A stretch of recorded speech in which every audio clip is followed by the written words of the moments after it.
माँ, माँ। अरे क्या माँ माँ कर रहा है? बकरी का बच्चा है क्या? अरे माँ, मजाक छोड़ो।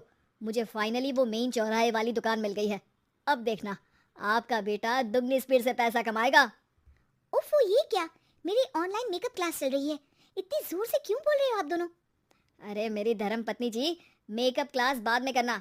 वो चौराहे वाली दुकान मिल गई है हमको। अरे वाह! रुको, मैं अपनी माँ को फोन लगाकर बता देती हूँ। अरे मैं भी अपने रिश्तेदारों को बता देती हूँ, कितनी खुशी की बात है। हाँ हाँ, मैं भी अपने दोस्तों को बता देता हूँ। एक हफ्ते बाद रजिस्ट्री है। बस, घर में खुशी का मौका था। उन तीनों ने अपने अपने फोन उठाए और लोगों में बात फैलाना शुरू कर दिया। और रही सही कसर, श्वेता बहू ने अपने पड़ोस में सबको बताकर कर दी। अरे वर्मा आंटी, अब हम भी जल्दी कार ले लेंगे। घर का रेनोवेशन होगा और ठाट से रहेंगे हम भी। अरे, ऐसा क्या हुआ? लॉटरी बाटरी लग गई है क्या? अरे, इस बार चौराहे वाली मॉल में हमको भी दुकान मिल गई है। दुकान नंबर 21, जो एकदम चौराहे पर है। अब ग्राहक बढ़ेंगे तो आमदनी भी बढ़ेगी ही ना। अरे वाह, कितनी खुशी की बात है। मैं बहुत खुश हूँ तुम्हें इतना खुश देख के। बाकी एक बात कहूँ, सबको मत बताते फिरना। किसी की नजर लग जाएगी तो खुशी की खबर वापस लौट जाएगी। हैं? ऐसे थोड़ी ना होता है। अब डरा रही हो? अरे सही कह रही हूँ, काली नजर कहते हैं इस चीज को, जब आप किसी को कुछ बताओ और वो काम बिगड़ जाए। अरे लेकिन मैं तो। तुमने सबको बता दिया ना? हाँ, फोन लगा लगा के। अब बच के रहना, काली नजर बड़ी खतरनाक होती है। श्वेता इतनी खुश रहती है कि वो वर्मा आंटी की बात पर ध्यान ही नहीं देती, जबकि पड़ोस में और भी लोगों से खुशी की खबर शेयर करती रहती है। अगले दिन राजेश बहुत दुखी होकर घर आता है। अरे बेटा, क्या हुआ? मुंह क्यों सूजा हुआ है? मधुमक्खी ने काट लिया क्या? माँ, वो दुकान किसी और के पास चली गई। किसी ने ज्यादा भाव लगा दिया। अरे पर बात तो आपसे हुई थी ना उस दुकान वाले की। हाँ, आज मैं टोकन अमाउंट देने गया था, तब मुझे पता चला। कोई आकर सुबह मुझसे पहले ही ज्यादा अमाउंट दे गया। हम्म, काली नजर। क्या हुआ? क्या कहा? वर्मा आंटी ने समझाया था कि किसी को बताना मत, वरना काली नजर लग जाएगी। अच्छा, तुम्हें उनकी बात मान लेनी चाहिए थी।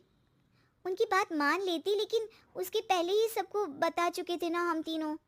अरे अगली बार से ध्यान रखेंगे। कोई भी नई चीज होगी तो किसी को नहीं बताएंगे। तीनों कुछ दिन ऐसे ही रहते हैं, पर एक दिन श्वेता को एक मेल आता है। राजेश, मेरा ऑनलाइन मेकअप कोर्स कंप्लीट हो गया। अब मैं खुद का पार्लर खोल सकती हूँ। अरे वाह, अपने मोहल्ले में ही खोलते हैं। ये जो घर के सामने दुकान है ना, वहीं। हाँ, यहाँ सस्ती भी मिल जाएगी। अगले दिन श्वेता वर्मा आंटी के पास जाती है, मिठाई का डब्बा लेकर।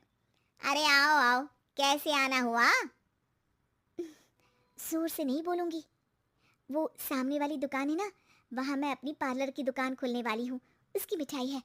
अरे वाह, बहुत बधाई हो तुमको। हाँ, मैं कमाने लगूंगी तो राजेश पर पूरे घर का बोझ नहीं रहेगा ना आंटी जी। ये तो है। पर ये बता कि तूने ये बात किसी और को तो नहीं बताई ना? अरे नहीं नहीं, पिछली बार गलती कर दी थी। काली नजर लगी किसी की और राजेश के हाथ से वो दुकान चली गई थी। सबको मत बताना। चलो मैं चलती हूँ, कल दुकान की बात करने भी तो जाना है। अगले दिन श्वेता दुकान के लिए मालिक से बात करने जाती है। अरे लेकिन दुकान तो हम कल रात को ही किसी को दे चुके हैं। कल ही? हाँ, कल ही। 2 दिन बाद कोई यहाँ पार्लर भी खोल लेगा। अब कहीं और दुकान देख लीजिए।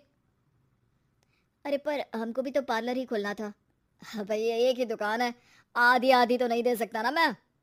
राजेश और श्वेता घर पर हताश होकर आ जाते हैं। इस बार तो किसी को बताया भी नहीं था, अब किसकी काली नजर लग सकती है? सुनो, तुमने माँ को बताया था क्या? अरे कैसी बात कर रही हो? माँ की नजर थोड़ी ना लगेगी। पक्का तुमने किसी को नहीं बताया था ना? सिर्फ वर्मा आंटी को बताया था। उन्होंने ही मुझे किसी को नहीं बताने को कहा। अरे यार, तुम भी सही हो। मेरी माँ को नहीं बताने को कह रही हो, पर वर्मा आंटी को बताना तुम्हें जरूरी लगा। अरे, वर्मा आंटी ने ही तो काली नजर के बारे में बताया था ना। वो हमेशा हमारा भला ही तो चाहती हैं। मेरी माँ भी हमारा भला ही चाहती है। अरे पर चिल्ला क्यों रहे हो? बात नहीं कर सकते क्या आराम से? नहीं आता हूँ आराम से बात करना, और करना भी नहीं चाहता हूँ मैं। दुकान जाने का दुख गुस्से में बदल गया था और राजेश और श्वेता में बात बंद हो गई थी।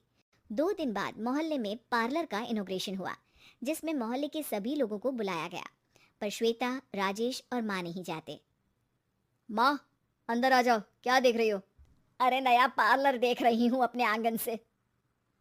देखो, माँ को दूसरे का सुख देखने में कितना मजा आ रहा है। मेरा दुख नहीं दिख रहा इन्हें। यहाँ मेरा पार्लर भी तो हो सकता था। अरे चुप रहो यार, हर बात में लड़ाई क्यों ढूंढ रही हो? राजेश और श्वेता फिर बहस करने लगते थे। तभी माँ ने दोनों को बाहर बुलाया। अरे जरा देखो तो, दुकान चलाने वाले का बोर्ड पर नाम क्या लिखा है? श्रुति वर्मा। गाड़ी निकाले बेटा, हमें कहीं जाना है। काली नजर का इलाज कराने। राजेश अपनी बाइक निकालता है। तीनों ट्रिपलिंग कर रहे हैं। माँ राजेश को उस मॉल वाली दुकान पर लेकर जाती है जहाँ राजेश अपनी दुकान खोलने वाला था। यही दुकान लेना चाहता था ना तू? हाँ, पर इनको भी दुखी करने लेकर आई हो क्या यहाँ पर दुकान दिखाकर? वहाँ काफी नहीं था?